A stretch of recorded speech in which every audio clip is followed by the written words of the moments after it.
bienvenue dans cette petite séquence vidéo au cours de laquelle nous allons parler un peu du Cameroun.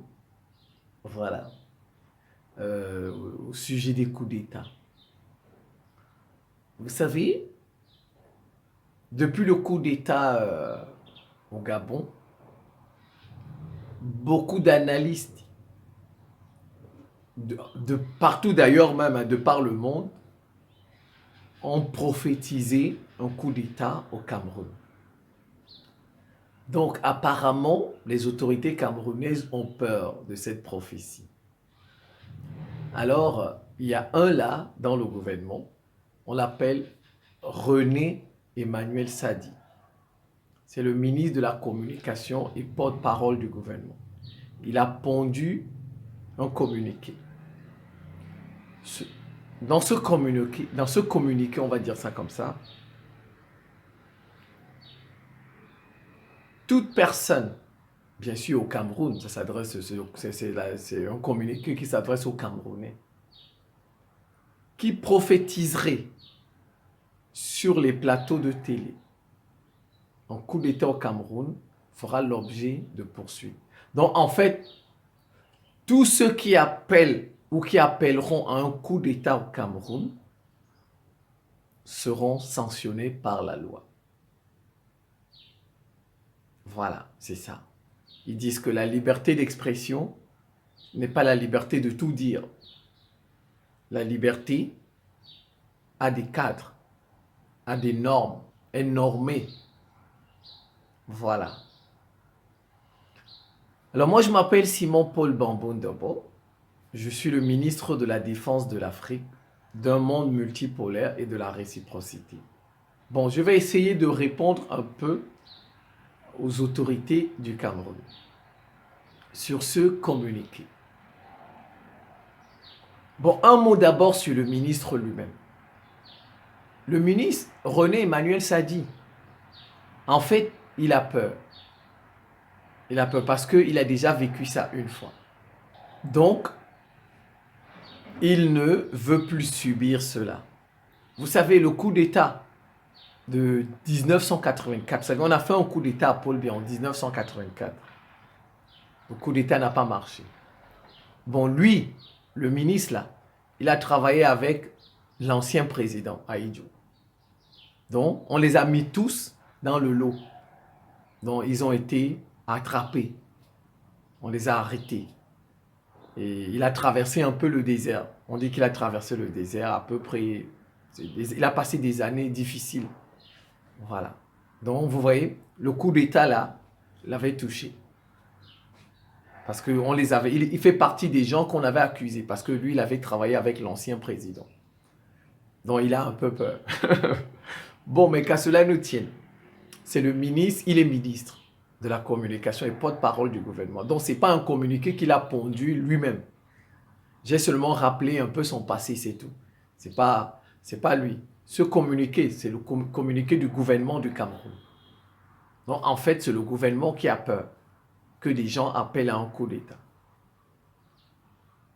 Voilà, justificatif. Voilà, la liberté d'expression n'est pas la liberté de tout dire. Ce n'est pas la liberté de faire l'apologie de ceci, du tribalisme, de l'apologie, du coup d'État, etc. Donc ceux qui vont oser appeler à un coup d'État au Cameroun ou prophétiser un coup d'État dans leurs analyses, ils feront l'objet de poursuites judiciaires. En fait, c'est dommage. Ils menacent les mauvaises personnes. Ils menacent les mauvaises personnes. Parce que ils n'ont peut-être même pas compris c'est quoi les coups d'État. Ils n'ont pas compris c'est quoi les coups d'État. Je vais d'abord leur expliquer c'est quoi un coup d'État. C'est quoi un coup d'État? Qu'est-ce qui se passe au cours d'un coup d'État? Et ensuite, je vais leur dire les personnes auxquelles ils devraient s'adresser et non au peuple camerounais. Parce que là, ils ont menacé le peuple camerounais. Je vais vous expliquer un peu ma propre expérience avec les rébellions les coups d'État, les rébellions, les guerres civiles. Moi, dans les années 90, j'ai appris les premiers secours. Moi, j'étais secouriste à la Croix-Rouge dans les années 90, comme ça. La décennie 90, là. Donc, on est volontaire, quoi. C'est des volontaires. Donc, parallèlement à mes études, vous savez, voilà. Et quand la guerre civile du Congo a commencé, la guerre civile du Congo, vous savez, quand la guerre commence, on cherche des volontaires qu'on va envoyer secourir.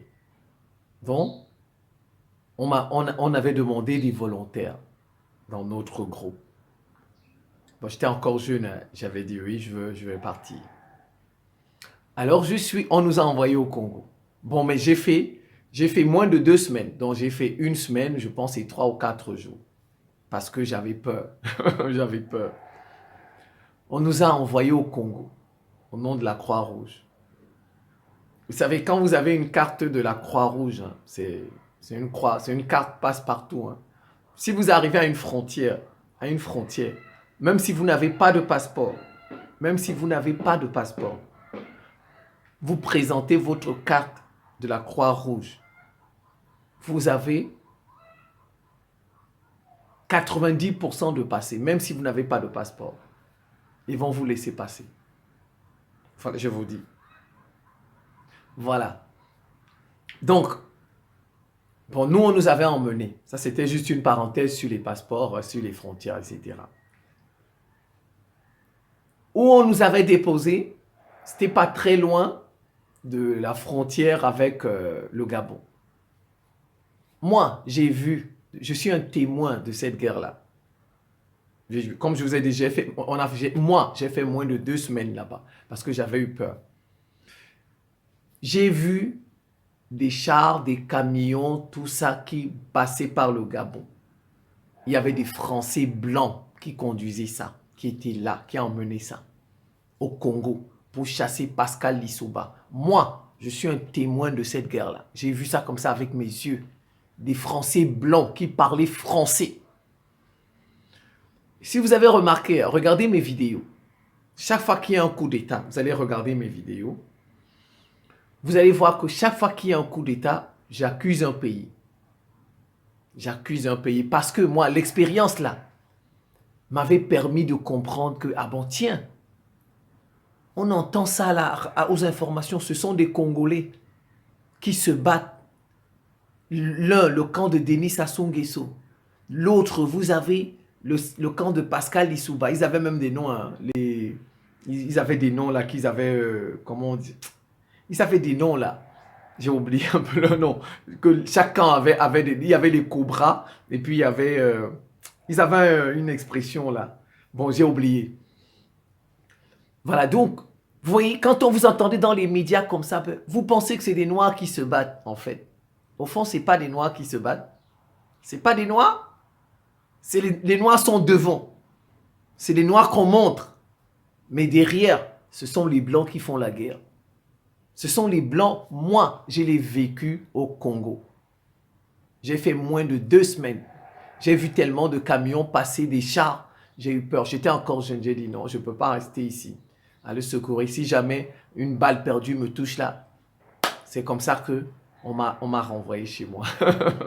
Donc, moi je sais, depuis ce jour-là, je sais que quand il y a un coup d'État, quand il y a une rébellion, quand il y a des terroristes, en tout cas quand il y a une guerre civile dans votre pays, il y a toujours et toujours une grande puissance derrière. Toujours et toujours, il ne faut jamais l'oublier. Il ne faut jamais l'oublier. Il y a toujours et toujours 1 ou 2 grandes puissances derrière. Minimum 1 grande puissance derrière. Jamais les choses ne sont neutres. Jamais. Donc, ils n'ont pas compris ça. René Emmanuel Sadi, ils ne savent pas ça. Que s'il doit y avoir un coup d'État au Cameroun, il y aura soit la France derrière, soit les États-Unis derrière. Donc, ils s'adressent à la mauvaise personne. Il s'adresse au peuple camerounais. Comme si, moi par exemple, et supposons j'appelle au coup d'État au Cameroun. Qu'est-ce qui peut se passer? Qu'est-ce qui peut se passer? Il ne connaît pas qui fait les coups d'État.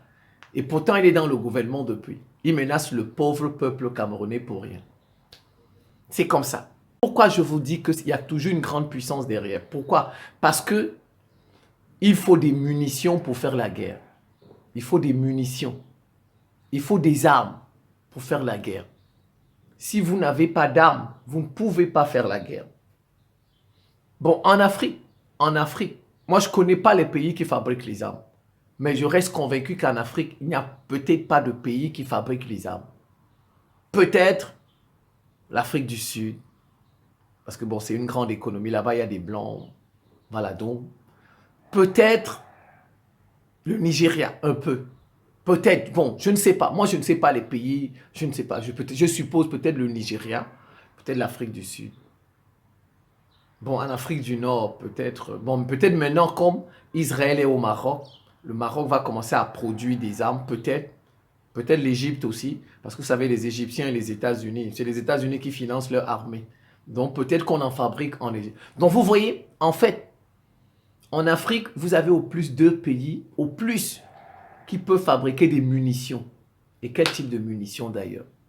Donc, ça veut dire que pour faire un coup d'État, pour faire une guerre, une rébellion, une guerre civile, il faut avoir des munitions. Il faut avoir des armes. Et ceux qui fabriquent les armes, ce sont les grandes puissances. C'est tout. Ce sont les grandes puissances. C'est la France, le Royaume-Uni, les États-Unis, la Chine, la Russie. On va mettre aussi quelques pays asiatiques, là, comme l'Iran, la Turquie. Vous voyez, la Corée du Nord, la Sud-Corée. Voilà, ce sont des... Donc, c'est pour vous dire quoi? Que chaque fois que vous voyez un coup d'État, chaque fois que vous voyez une rébellion, une guerre civile, il y a toujours une grande puissance derrière. Minimum une. Parce qu'il faut ravitailler ces gens-là en armes. En Afrique, on n'en fabrique pas. On n'en fabrique pas. Donc, regardez le Soudan, maintenant là. Le Soudan que vous voyez là. N'est-ce pas, il y a guerre au Soudan? Est-ce qu'au Soudan, on fabrique des armes? Vous pensez que depuis qu'on fait la guerre, toutes les munitions qu'ils avaient n'allaient pas finir? Les deux camps. Vous pensez que toutes les munitions, le stock qu'ils avaient serait déjà fini? Donc, il y a des gens qui les ravitaillent. Donc, au Soudan, en fait, il y a 2 puissances là derrière. Principalement, il y a peut-être plusieurs puissances, mais les 2 principales puissances au Soudan, c'est les États-Unis et la Russie. Les États-Unis ont un camp, la Russie a un camp. Ils livrent des armes. C'est tout. C'est tout. Donc, il ne faut jamais vous dire que non, coup d'État. Non, non, non, non, non. Parce que pour faire un coup d'État, il faut avoir des munitions. Il faut avoir des munitions.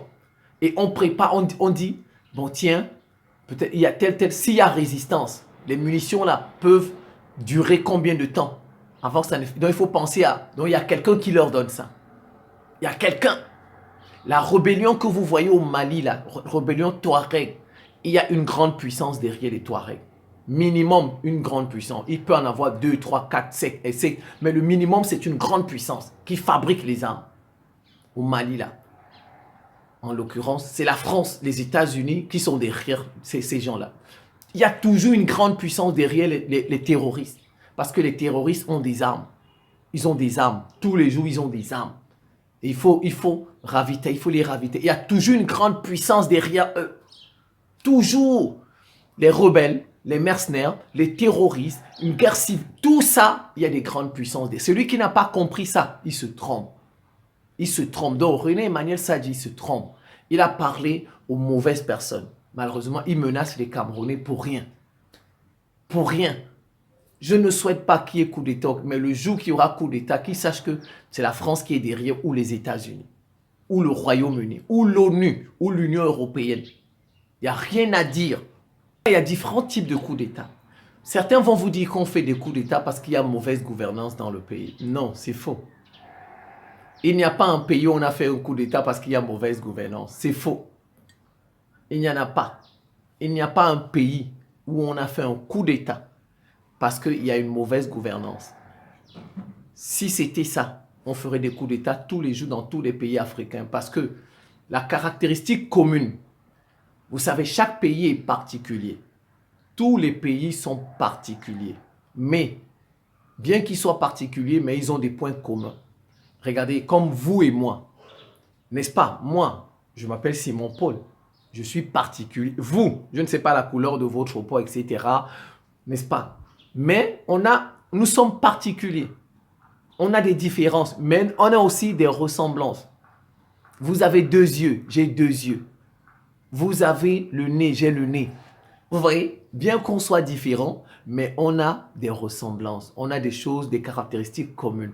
Donc les pays sont différents, mais les pays ont des points communs aussi, des caractéristiques communes. La malgouvernance, là, c'est partout en Afrique. C'est commun à tous les pays africains. Donc, si on faisait des coups d'État pour malgouvernance, on ferait des coups d'État tous les jours en Afrique. Tous les jours. Voilà, c'est ça. C'est ça. Donc, prenons, comme je disais, il y a plusieurs types de coups d'État. Il y a des coups d'État populaires. Des coups d'État populaires. Le coup d'État de Assimi Goïta au Mali, ça c'était un coup d'État populaire parce que la population elle-même était déjà sortie. La population elle-même sortait tous les jours. Donc, Assimi Goïta, il ne pouvait pas avoir une puissance étrangère derrière eux. Non, il ne pouvait pas. Il n'y avait pas une puissance étrangère. Parce que ça, c'était un coup d'État parce que la population elle-même était déjà sur le terrain. Donc, qu'est-ce que l'armée a fait? L'armée a juste pris les devants, c'est tout. Donc, ça, les Assimi Goïta, c'était un coup d'État particulier, populaire. Prenons le premier coup d'État du Mali, Sanogo, quand il a renversé ATT, Amadou Toumani Touré. Ça, c'était un ras-le-bol. C'était un coup d'État ras-le-bol. Parce que il y avait déjà des terroristes qui avançaient, des rebelles qui avançaient. Et le président ne faisait rien. Toumani Touré ne faisait rien. Donc, Sanogo a fait le coup d'État. Le capitaine Sanogo a fait le coup d'État.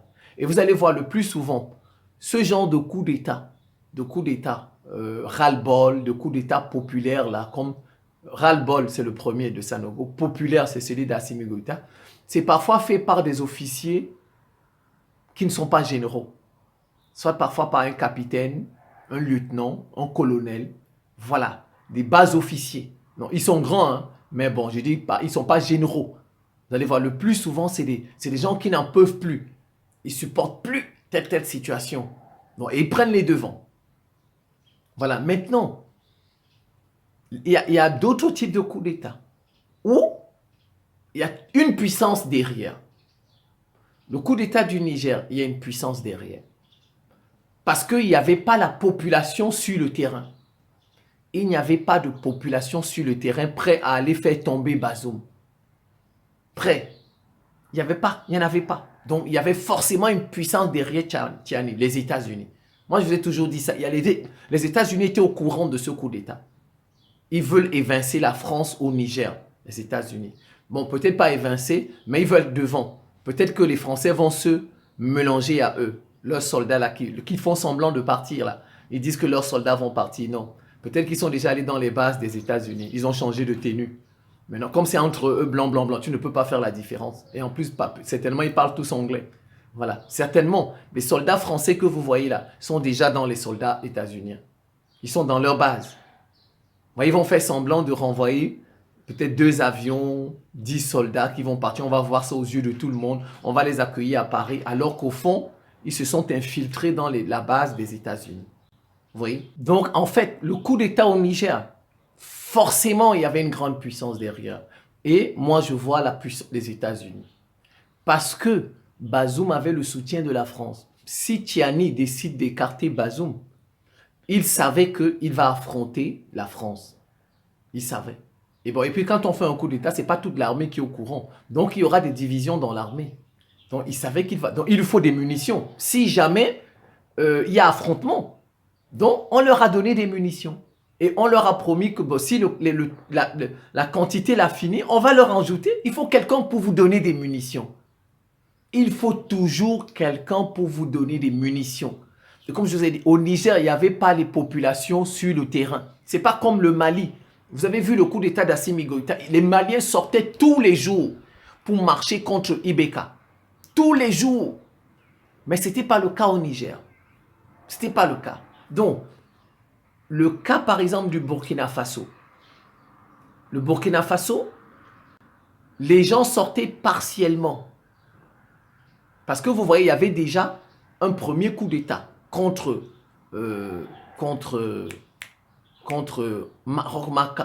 parce que en fait, Ibrahim Traoré a fait un coup d'État à quelqu'un qui a fait un coup d'État. Vous voyez, c'est pas la même chose. Au Burkina Faso, il y a eu un double coup d'État. Un double. Donc, Ibrahim Traoré, là, forcément, mais là, je peux me tromper, c'est un peu comme le Mali. Je pense qu'il n'y avait pas, peut-être qu'il n'y avait pas une puissance derrière. Il n'y avait pas une puissance. Parce que regardez, s'il y avait une puissance derrière, vous savez, il y a eu réaction. Le camp de Damiba voulait réagir militairement. Et qu'est-ce qu'ils ont fait? Ibrahim Traoré, ils ont appelé la population à la radio. Et en plus, vous voyez, c'était un capitaine. C'était un capitaine. Donc ça veut dire que ça, c'est un coup d'État ras-le-bol, comme celui de Sanogo au Mali. Donc vous voyez, il y a plusieurs types de coups d'État. Le coup d'État d'Ibrahim Traoré, je dis à 60%. À 60%, c'est un coup d'État ras-le-bol. Je n'exclus pas qu'il y ait une grande puissance derrière. Je n'exclus pas. Pour Ibrahim Traoré, je ne l'exclus pas. Mais à 60%, c'est un coup d'État ras-le-bol. Et peut-être à 40%. À 40%, il y avait une puissance derrière. Parce que pour lui donner les... Mais pourquoi je dis 40%? Parce que en fait, s'il avait des armes, des munitions suffisantes, il n'aurait pas appelé la population. Donc c'est le fait qu'il ait appelé la population qui me fait dire que il n'y avait peut-être pas une puissance derrière. C'est ça. C'est le fait qu'il ait appelé à une population. La population. C'est ça qui me fait dire qu'il n'y avait pas une puissance derrière. Parce que si tu as une puissance derrière qui te donne des armes, tu n'as pas besoin d'appeler. Parce que tu sais que tu peux te défendre toi-même. Donc vous voyez, il a utilisé le peuple. Donc c'est pourquoi je dis à 40%, il y avait peut-être une puissance derrière lui, il a donné des armes. Ou bien à 60%, c'est un coup d'État ras-le-bol. Et il n'avait pas d'armes, il n'avait pas de puissance. Vous voyez, les coups d'État sont comme ça. Les coups d'État sont comme ça. Les coups d'État, il y a toujours la probabilité qu'il y ait une grande puissance derrière est de 80%. La probabilité qu'il y ait une grande puissance derrière. Parce qu'un coup d'État, c'est une guerre. On peut avoir des factions. Et il faut que vous ayez des cartouches, des munitions. Or, on n'en fabrique pas chez nous. Et ces munitions-là sont comptées. Il suffit que tu tires comme ça, puis c'est fini. En une journée, toutes vos munitions sont finies. En une journée, toutes vos munitions sont finies. Et demain, vous faites comment? Si l'autre camp a des munitions, on va vous... Donc, il faut quelqu'un pour vous livrer, pour vous ravitailler. Et ceux qui ravitaillent sont les grands, puis ceux qui en fabriquent. Donc, vous voyez, c'est comme ça les coups d'État. Peut-être notre cher ministre, il est là-bas dedans, mais il ne sait pas comment les coups d'État se font. Les coups d'État, il y a toujours une grande puissance derrière. Donc, le cas du Cameroun, par exemple. Au Cameroun, il pourrait ne pas avoir de coup d'État. Il pourrait. Parce que, en fait, les populations camerounaises sont partagées. Il y a un ras-le-bol, bien sûr, de Paul Biya. Il y a un ras-le-bol de Paul Biya. Mais, revenons par exemple, prenons le cas du Gabon. Le cas du Gabon, vous avez vu, il y a une grande puissance derrière Oligui Nguema, c'est la France. C'est la France. Il y a une grande puissance derrière Oligui Nguema, c'est la France. C'est tout. C'est la France. Et la France a joué sur, elle a calculé, elle a pris un bi-ethnique, quelqu'un qui a une double ethnie.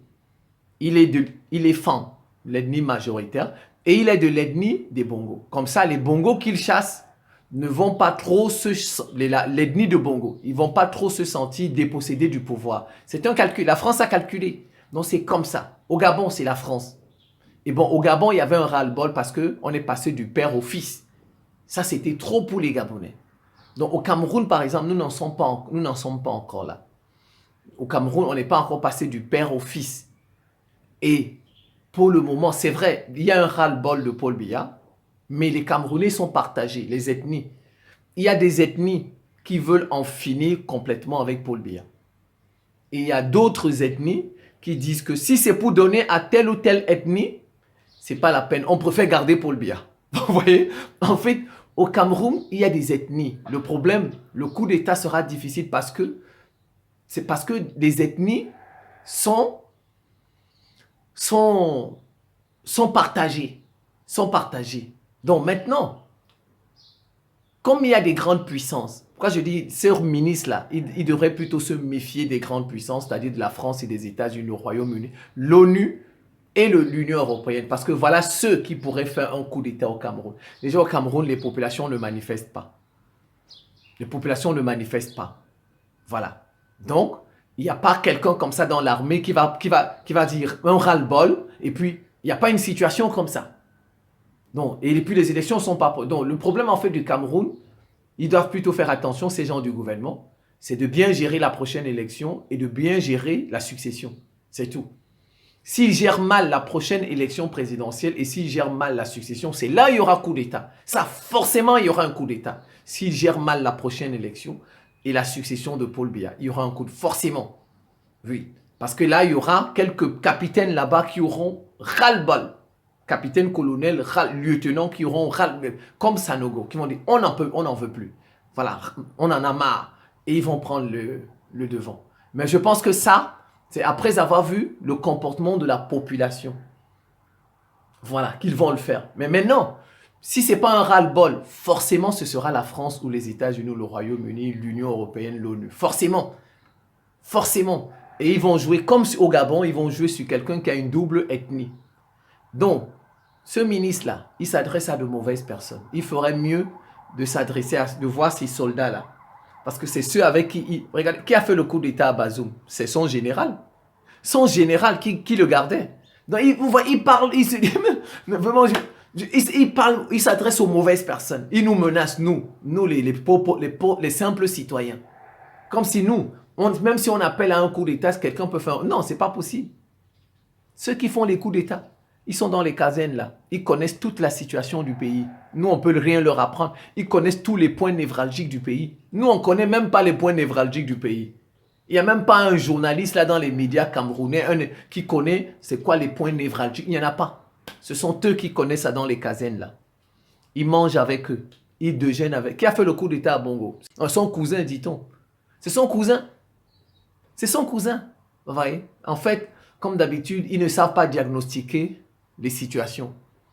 Lui, son diagnostic, il menace la population. Mais qu'il fasse attention. Qu'il ne s'en prenne pas à cette population. Effectivement, s'il s'en prend à cette population, ce coup d'État va se produire. Va se produire. S'il s'en prenne aux voisins, pays voisins, ce coup d'État. Prenons Bazoum. Qu'est-ce que Bazoum a fait tous ces temps-ci? C'était prévisible le coup d'État de Bazoum. Bazoum a passé tout son temps à insulter les pays voisins.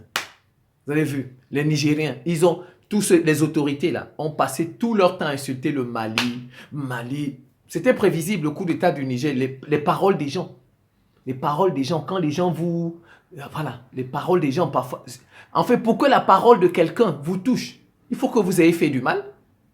Si votre parole, par exemple, si quelqu'un vous maudit, si vous n'avez rien fait de mal, ça peut pas se produire. Quand on vous maudit, par exemple, si vous avez fait du mal, ça peut vous atteindre cette malédiction parce que vous avez fait du mal. Celui-là qui vous maudit, il est fâché. Il est fâché. Mais si vous n'avez rien fait de mal, rien ne va vous arriver. Donc Bazoum là, on savait, on savait qu'il devait avoir... Parce que Bazoum et ses généraux, tout ça, ils insultaient le Mali, le Burkina Faso tous les jours. Tous les jours. Donc c'était prévisible. Donc ils ont intérêt, ce gouvernement-là, qu'ils ne fassent pas du mal aux Camerounais et qu'ils ne s'en prennent pas aux voisins, par exemple, qu'ils n'insultent pas les Français. Bon, déjà, le Cameroun, Biya, il n'a pas ce problème-là avec les voisins. Il ne s'occupe même pas des voisins. Donc, il ne s'occupe même pas des voisins. Donc, maintenant, le problème, c'est qu'ils ne s'en prennent pas au peuple camerounais. Parce que s'ils osent s'en prendre au peuple camerounais, comme ils sont en train de menacer, c'est là où ils vont voir. C'est là où ils verront. C'est là où ils verront. Ceux qui font le coup d'État, c'est les gens qui marchent avec vous, hein, monsieur le ministre, si tu ne sais pas ça. Tu es ministre, mais tu ne sais pas qui fait le coup d'État. Ce n'est pas moi qui fais le coup d'État. C'est ceux qui marchent avec vous. ceux qui mangent avec vous, qui boivent avec vous, là, vos généraux, là, vos colonels, là, vos lieutenants, là, vos capitaines, là, qui sont dans vos casernes auxquelles vous allez saluer, que vous allez voir tous les jours, vous saluer comme ça, etc. Ceux qui connaissent là, toute la situation, ils connaissent que le pays va mal, ils connaissent toutes les récriminations des populations. Donc vous venez vous en prendre aux mauvaises. En prenez-vous à ceux qui vont leur donner des munitions. Parce que pour faire le coup d'État, il faut des munitions. Pour faire un coup d'État, il faut des munitions, il faut des armes. Parce qu'un coup d'État, c'est une probable guerre. Il faut que des... Alors, donc, forcément, il y aura une puissance derrière celui-là qui va chercher à faire un coup d'État. Il y aura soit la France, soit les États-Unis, soit... Donc, c'est à ceux-là que vous devez vous en prendre. Et non à nous, les pauvres citoyens. Voilà. Nous voulons tout simplement vivre bien, c'est tout. Et je précise, on ne fait pas un coup d'État parce qu'il y a mauvaise gouvernance. Il n'y a pas tous ces coups d'État-là, il n'y avait pas mauvaise gouvernance. Il n'y avait pas mauvaise gouvernance. Au Mali, c'est les terroristes qui ont fait qu'il y a eu des coups d'État, les rébellions, tout ça. Ce n'est pas une affaire de mauvaise gouvernance. Ce sont qu'il y a eu coup d'État. C'est tout. Ils ont vu que la France jouait un double jeu. Ils ont dit, ben tiens, on a appelé quelqu'un pour venir nous aider. Et bien lui, il joue un double jeu. Donc, on va faire un coup d'État. Ce n'est pas la mauvaise gouvernance. Ce n'est pas que IBK. Les Maliens avaient faim. Les Maliens ne sont pas sortis dans la rue parce qu'ils avaient faim. C'est ça la mauvaise gouvernance, c'est ça par exemple la faim. Quand on fait une mauvaise allocation des richesses du pays, une mauvaise redistribution des richesses du pays. Mais ce n'était pas ça. Le problème du Mali, c'est la sécurité. On a fait venir un pays qui est incapable de protéger les Maliens, la France. Un pays qui faisait un double jeu. C'est pourquoi il y a eu coup d'État. Si vous regardez la plupart des coups d'État, ce n'est pas la mauvaise gouvernance. La plupart des coups d'État qu'il y a eu en Afrique, l'Afrique a eu plus de 200 coups d'État. Depuis les indépendants, la plupart des coups d'État, ce sont les impérialistes. C'est la France, les États-Unis, l'Europe qui sont derrière. La plupart des coups d'État en Afrique. Donc notre cher ministre, ça dit, de grâce, ne nous menacez pas.